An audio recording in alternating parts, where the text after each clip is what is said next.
إن الحمد لله لا شريك له أستعينه وأستغفره وأتوب إليه من يهد الله فهو المهتد ومن يضلل فلن تجد له وليا مرشدا والصلاة والسلام على سيد الرسل وخاتم النبيين محمد وعلى آله وأصحابه أجمعين وبعد قابل صدر احترام معزز محترم سامعین، ہم مبارکباد دیتے ہیں اپنے دونوں بچوں کو جنہوں نے پورا قرآن حرف بحرف قیام اللیل کے اندر پڑھا ہے، اور سعادت مند ہیں وہ مقتدی جنہوں نے اس قرآن کو حرف بحرف سنا ہے۔ اللہ تعالی ہم سب کا سننا پڑھنا اپنی بارگاہ میں قبول فرمائے۔ محترم مولانا خالد صاحب نے قرآن کے اوپر گفتگو کی ہے اور قرآن کی حفاظت کے اوپر بات کی ہے، اور حقیقت بات یہ ہے کہ دنیا میں 3 بڑے مذہب ہیں، اسلام کے علاوہ 3 بڑے مذہب ہیں۔ ان میں ایک یہودیت ہے، عیسائیت ہے، اور ایک ہندو مذہب ہے۔ یہودی کہتے ہیں کہ ہم اپنے مذہب کو محفوظ کیے ہوئے ہیں، ہم دیر سے کسی کو اپنے مذہب کے اندر انٹر نہیں ہونے دیتے، لیکن پوری دنیا میں آج تک تورات کا کوئی حافظ نہیں ملتا ہے۔ عیسائی دنیا کا سب سے بڑا مذہب ہے آبادی کی لحاظ سے، لیکن پوری عیسائی دنیا کے اندر انجیل کا کوئی حافظ نہیں ہے۔ ہندو دنیا کا قدیم مذہب ہے، 5000 سال پرانی اس کی تاریخ ہے، لیکن آج تک ان کی مذہبی کتابوں کا کوئی حافظ ہمیں نہیں ملتا۔ قرآن جس کی تاریخ 1400 سال اور کچھ سال ہے، اس میں ہم دیکھتے ہیں کہ دنیا کے اندر دنیا کے چپے چپے پہ رمضان آتا ہے، ڈیروں کی مسجدوں میں، راہوں کی مسجدوں میں، محلوں کی مسجدوں میں، مارکیٹ اور پلاڑوں کی مسجدوں میں، دنیا بھر کی مساجد میں حفاظ کھڑے ہوتے ہیں اور قرآن پاک سنا رہے ہوتے ہیں۔ یہ اس بات کا زندہ ثبوت ہے کہ انسانوں کا کلام بھی نہیں ہے، اور اس کی حفاظت کے لیے اللہ تعالیٰ نے مسلم امہ کے سینوں کو منتخب کیا ہے۔ میرے بھائیوں اور دوستوں، قرآن کا مطلوب انسان کیا ہے؟ تو ڈھیلا ڈالا انسان ہے، بس کوئی ایسے ہی ہے کہ جو آئے اس کو اوپر سے دبا کے چلا جائے، اور وہ دبتی ہوئی دنیا کا ہر دباؤ سائل ہے۔ اس سال کے بعد یہ قرآن اور رمضان میں جگانے آتا ہے، اور بڑے شوق کے ساتھ ہم مسجدوں میں آتے ہیں، اور آنا چاہیے۔ کیا صرف یہ حاضری لگانے کے لیے آتے ہیں، یا قرآن ہمیں یہ کہتا ہے کہ زندگی کا روح سیدھا کرو؟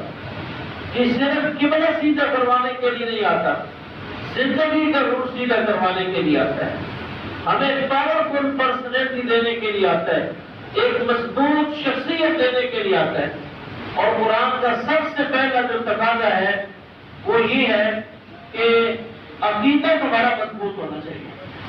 جی، یہ جو ہم عقیدے میں بات کہتے ہیں نا کہ اللہ سے ہونے کا یقین اور مخلوق سے نہ ہونے کا یقین، یہ اس قدر قوی اور مضبوط ہو کہ آدمی کٹ تو جائے لیکن مخلوق کو سجدہ نہ کرے، کٹ تو جائے لیکن خالق کی بتائی ہوئی تعلیم کے ساتھ بدائی نہ کرے۔ سیدنا عمر بن خطاب رضی اللہ تعالیٰ عنہ کی مرکز میں گورنمنٹ ہے، اور مصر میں ان کے ایک نامزد گورنر سیدنا عمر بن عاص رضی اللہ تعالیٰ عنہ، اور وہاں جون اور جولائی کے مہینے میں دریائے نیل خشک ہو جاتا ہے، اور زمانہ قدیم سے ایک رسم چلی آ رہی ہے کہ رات کو 14ویں کے چاند کی رات کو گرمیوں کے مہینے میں ایک عورت کو، خوبصورت عورت کو مزید بنا سنوار کے اس دریا کے اندر پھینکتے ہیں، اور عقیدہ یہ بھی دیوتا ہے، قربانی مانگتا ہے، اور پھر کچھ دنوں بعد یا اگلے دن ان کا عقیدہ ہے کہ دریا میں پانی آتا ہے۔ سیدنا عمر رضی اللہ عنہ کا زمانہ تھا، اور سیدنا عمر بن عاص نے خط لکھا کہ امیر المومنین، جون جولائی کا مہینہ ہے، دریا خشک ہو گیا ہے، پانی نہیں آ رہا، اور وہ جاہلیت کی رسم ادا کرنے کے لیے لوگ مجھے بار بار کہہ رہے ہیں، اور میں ان کو کہہ چکا ہوں کہ اسلام جاہلیت کی رسم مٹانے کے لیے ہے۔ اسلام کی موجودگی میں کسی جاہلیت کی رسم کے اوپر کوئی عمل نہیں ہوگا۔ لوگ یہاں سے ہجرت کر کے جا رہے ہیں، آپ رہنمائی فرمائیں امیر المومنین نے 2 خط لکھے، ایک خط اپنے گورنر کو لکھا اور اس کو ڈانٹ دی اور کہا بالکل آپ نے ٹھیک کہا کہ اسلام جاہلیت کی رسموں کو مٹانے کے لیے آیا ہے، اسلام کا ایک اپنا نظام ہے۔ اور ساتھ دوسرا خط امیر المومنین نے دریائے نیل کے نام لکھا اور اپنے گورنر کو ہدایت کی کہ اس خط کو رات کی تاریکی کے اندر دریا کے اندر ڈالنا ہے۔ خط کا مطلب کیا تھا؟ ایھا النیل ان کنت تجری بامرک فلا نحتاج الیک، اے دریائے نیل اگر تو اپنی مرضی سے بہتا ہے ہمیں تیرے پانیوں کی کوئی ضرورت نہیں ہے۔ فإن كنت تجری بامر اللہ، عقیدے کی اوپر بات ہو رہی ہے نا جی، اگر تو اللہ کی مرضی سے بہتا ہے فلک اللہ، ہم اللہ کو پکارتے ہیں کہ وہ تیرے اندر پانی جاری کر دے۔ اس متن کو گورنر کو ہدایت کی گئی تھی کہ دریا میں ڈالنا ہے۔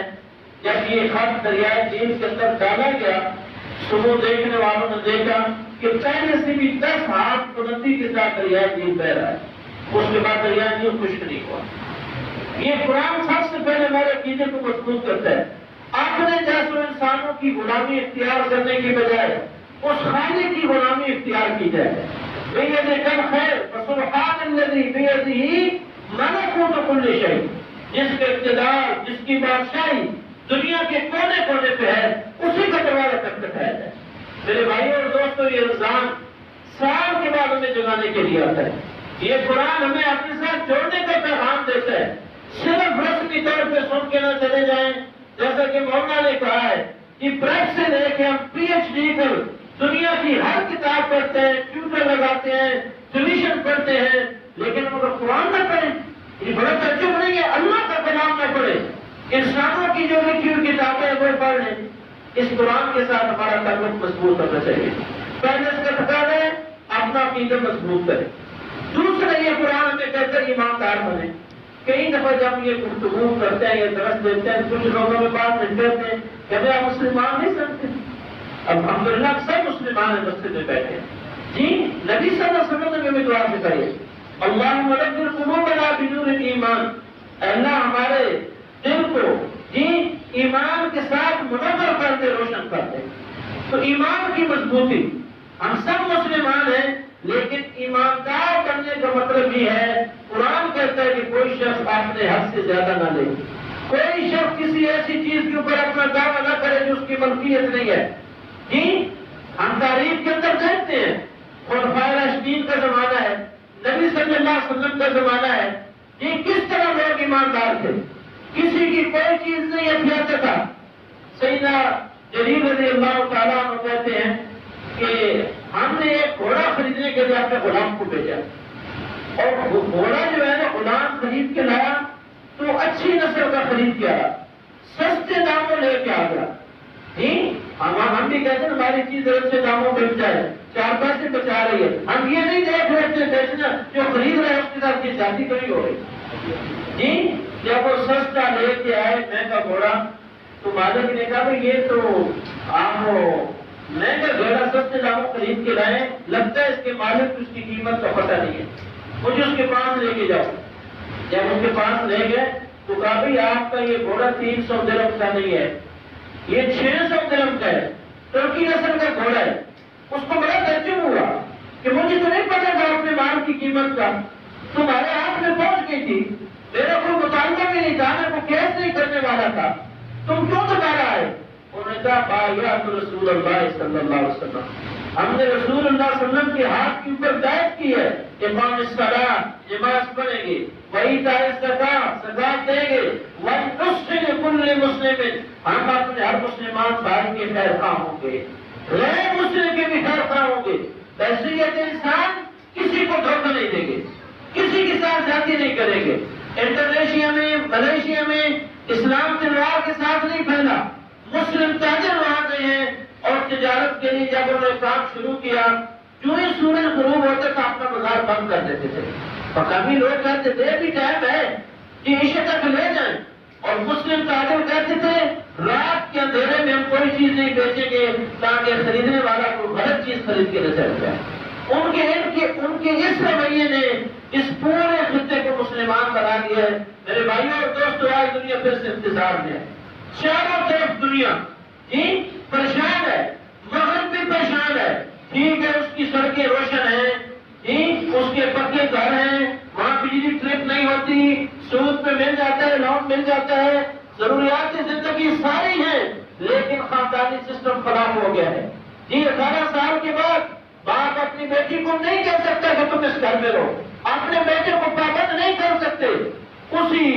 اسی طوفان کو آج ہمارے معاشرے میں علاج کرنا چاہ رہے ہیں، لیکن الحمدللہ ابھی تک ہماری مسجد مضبوط ہے، ہمارا ممبر مضبوط ہے، ہمارا دیندار طبقہ کسی حد تک بیدار ہے، لیکن ہمیں یہ دیکھنا ہے ہماری بیداری کا مرکز صرف اور صرف قرآن و سنت ہے۔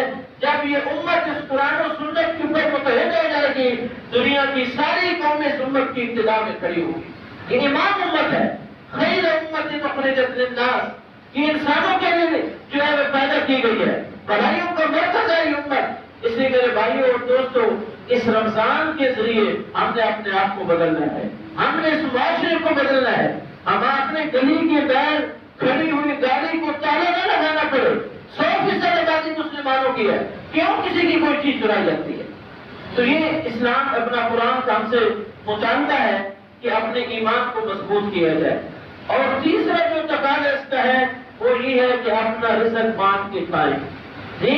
موسیٰ علیہ السلام کا ایک بستی پہ گزر ہوا اور وہاں بستی والوں کی حالت انہوں نے دیکھی کہ کمزور ہے، مارے بندے ہیں، کچے مکان ہیں، کپڑے میلے کچیلے ہیں اور جسمانی طور پہ بھی انتہائی کمزور ہیں، لگتا ہے کھانے کو کچھ نہیں ملتا۔ ان سے بات ہوئی، انہوں نے کہا اللہ کے نبی تم اللہ سے کلام ہونے جا رہے ہو، ہمارا ذکر کرنا، ہمیں تو ہمارے اوپر کوئی رحم کرے۔ موسیٰ علیہ السلام اللہ سے کلام ہوئے تو اللہ تعالیٰ نے کہا ان کا رزق جو ہے نا وہ تھوڑا ہے اور ان کا دنیا میں رہنے کا پیریڈ لمبا ہے، تو وہ تھوڑا رزق تھوڑا کر کے میں دے رہا ہوں تاکہ وہ بھوکے نہ مر جائیں۔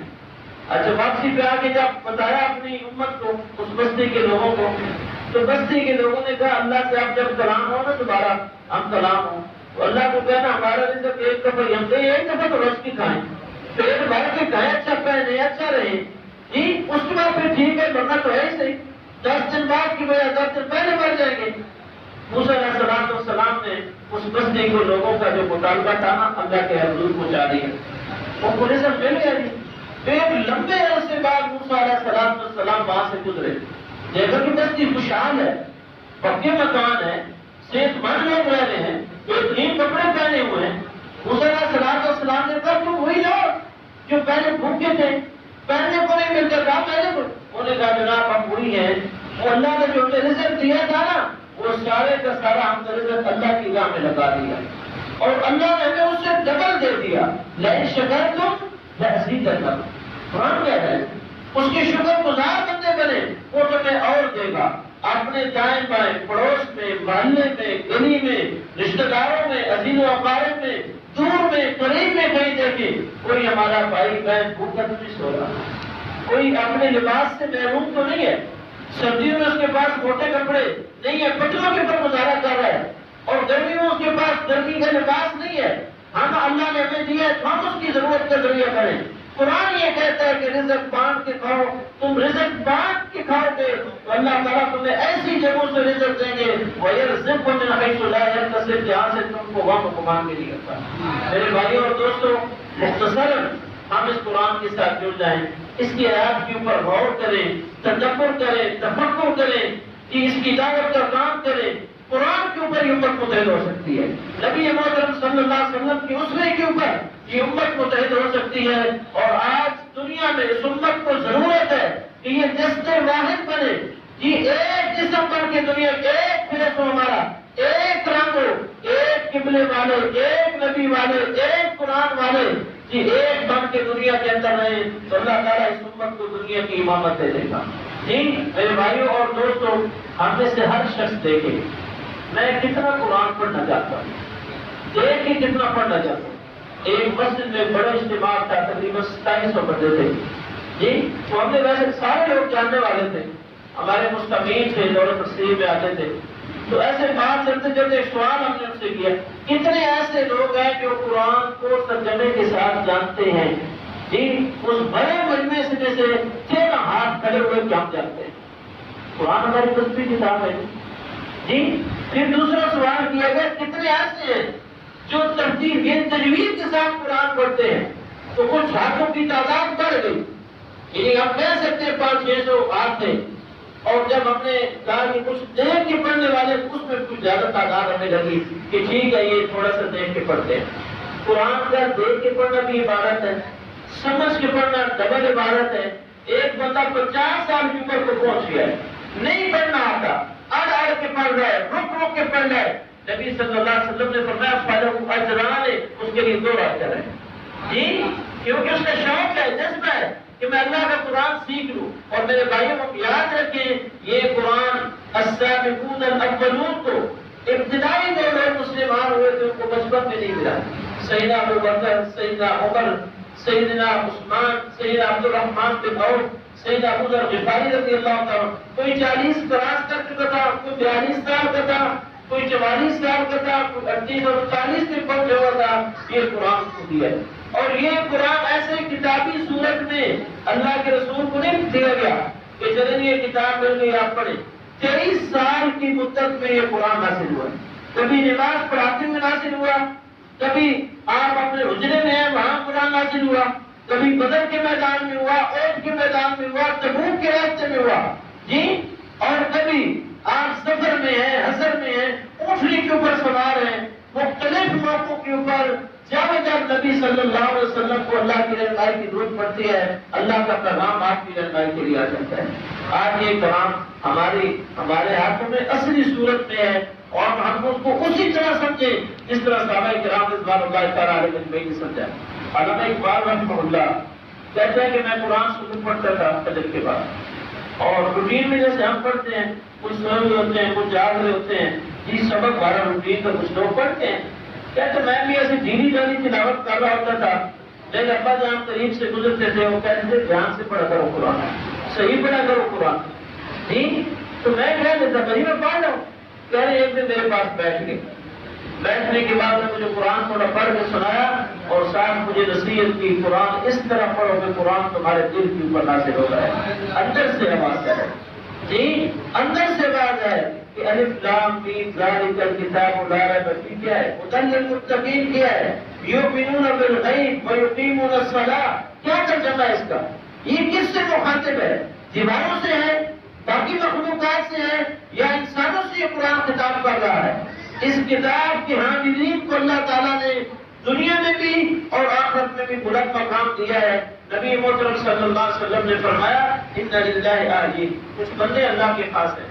صحابہ نے کہا من ہم یا رسول اللہ، کون ہے وہ لوگ؟ آپ نے فرمایا اہل القرآن اہل اللہ وخاصہ، حاملین قرآن یہ اللہ کے پاس ہوتے ہیں۔ اس لیے میرے بھائیوں اور دوستوں، ہماری 24 گھنٹوں میں سے کم از کم 20 سے 30 منٹ قرآن کی تعلیم کے لیے وقت ہونے چاہیے۔ وہ ہم اپنے بیڈ پہ پڑھیں، ڈرائنگ روم میں پڑھیں، مسجد میں پڑھیں، کسی معلم کے پاس بیٹھ کے پڑھیں، یا جدید میڈیا کے ذریعے جو کلاسز ہوتی ہیں وہاں پڑھیں، ترجمے کا قرآن دیکھیں۔ اب میں کہتا ہوں کہ اللہ کے حضور ہمارے یہاں کوئی بہانہ نہیں ہوگا کہ میں تو کسی کے پاس جا نہیں سکتا تھا، میرے پاس کوئی کتاب نہیں تھی جی، میں فلاں کی زبان نہیں سمجھتا تھا۔ اتنا آسان کر دیا اللہ تعالیٰ نے، ہر زبان میں تحریری بھی اور شفوی بھی قرآن پاک موجود ہے۔ کوئی ریکارڈنگ سننا چاہے تو قرآن ترجمے کے ساتھ موجود ہے، کوئی پڑھنا چاہے تو یہ چھوٹے چھوٹے سیٹوں کے اندر پورے قرآن 7-8 جلدوں کی تفسیر جو ہے وہ موجود ہے۔ اب تو اللہ کا بہانہ بھی نہیں رہے گا۔ فیس بک کو 2 گھنٹے دے دیتے ہیں، ٹویٹر کو دے دیتے ہیں جی، باقی سوشل میڈیا کو دیتے ہیں، کوئی تھوڑا سا وقت مختص کرے گی قرآن کے لیے، آپ دیکھیں گے تبدیلی آئے گی، اندر سے تبدیلی آئے گی۔ آپ دیکھیں گے بہت سارے میرے سوالوں کے جواب اس قرآن نے دے دیے، بہت سارے سوال اٹھائے گا جس کے جواب آپ تلاش کر کے اپنی زندگی کے اندر سکون پائیں گے۔ اللہ تعالیٰ نے اس قرآن کے اوپر متحد کرے، اس قرآن کی صحیح سمجھ عطا فرمائے، صحیح بوجھ عطا فرمائے، اور قرآن کو قیامت کے دن ہماری شفاعت کا ذریعہ بنائے۔ نبی صلی اللہ علیہ وسلم نے فرمایا اقرأوا القرآن فإنه يأتي يوم القيامة شفيعا لأصحابه، قرآن پڑھا کرو اس لیے کہ قرآن قیامت کے دن آپ نے پڑھنے والے کی آپ کی سفارش کرے گا۔ حضرات میں آپ سب کو شکریہ ادا کرتا ہوں، ہمارے 2 بچوں نے یہاں سنایا ہے، اور نئے ہمارے بچے ہیں مسٹیک بھی آئی ہوگی، کبھی سروسر پڑتال بھی ہوگی، ممکن ہے